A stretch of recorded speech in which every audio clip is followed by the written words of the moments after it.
नमस्कार मैत्रिणींनो, श्री स्वामी समर्थ. आजच्या भागात पुन्हा एकदा तुमचं मनापासून आणि भरभरून स्वागत आहे.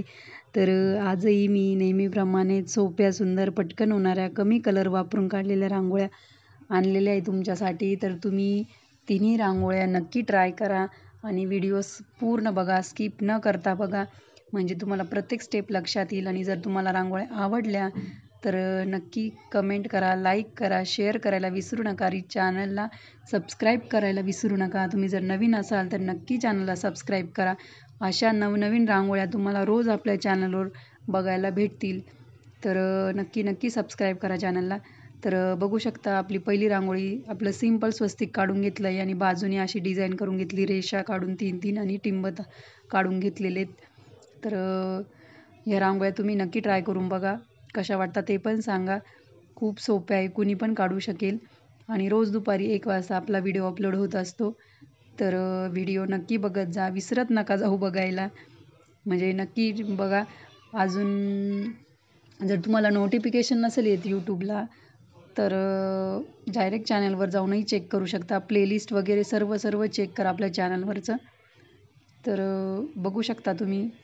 हे पहा, आपली पहिली रांगोळी पण संपत आलेली आहे. तुम्ही तुमच्या आवडीनुसार कलर कॉम्बिनेशन वापरू शकतात.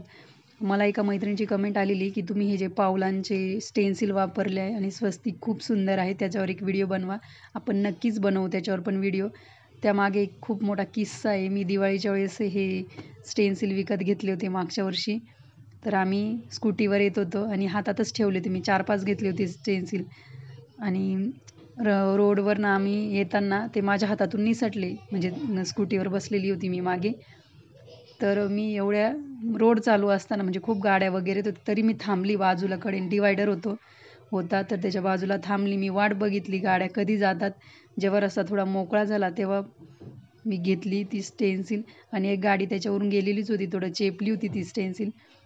पण म्हणजे मी का तिथे थांबली, पैशांचे काही नाही, 10 रुपयाची स्टेन्सिल आहे ती.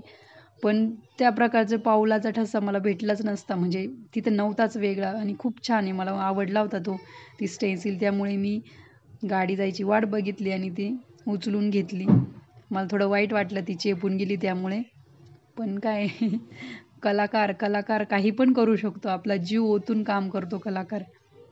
असो, बघा आपली ही पुढची रांगोळी खूप सोपी, सुंदर आहे आणि किती म्हणजे नाजूक वाटते. आपण मोर असतो ना त्या टाईप काढलेली ती रांगोळी. म्हणजे तुम्ही त्याला पुढे चोच वगैरे काढून मोराचा आकार देऊ शकता त्याला. सोपी एकदम. बघा किती छान वाटते बघा. नक्की काढा रांगोळ्या मैत्रिणी. मी जेव्हा दररोज रांगोळी काढते ना, मी त्याचा पण फोटो पोस्टमध्ये टाकत जाईल, कम्युनिटी पोस्टला. तुम्ही चेक करत जा. बाहेर थोडा अंधार असतो त्यामुळे फोटो व्यवस्थित येणार नाही, पण तुम्ही नक्की बघत जा. ही शेवटची रांगोळी तर विचारूच नका, 2 मिनिटाच्या आत होणारी रांगोळी. 2 नाही, 1 मिनिट पण कमी या रांगोळीला. खूप सोपी आहे आणि तिन्ही रांगोळ्या नक्की ट्राय करा मैत्रिणींनो. कशा वाटल्या कमेंट करून नक्की सांगा. अशाच नवनवीन रांगोळ्या बघण्यासाठी चॅनलला सबस्क्राईब करून ठेवा आणि रोज नवीन रांगोळी शिका, रोज नवीन रांगोळी ट्राय करा, रोज नवीन रांगोळी बघा आपल्या चॅनलवर. तर काढून झाली आहे आपली ही पण रांगोळी. लाल आणि पिवळ्या कलरचं कॉम्बिनेशनचे थेंब दिलेत. अशाच नवीन रांगोळ्यासहित भेटूया पुढच्या भागात. तोपर्यंत धन्यवाद आणि बाय बाय.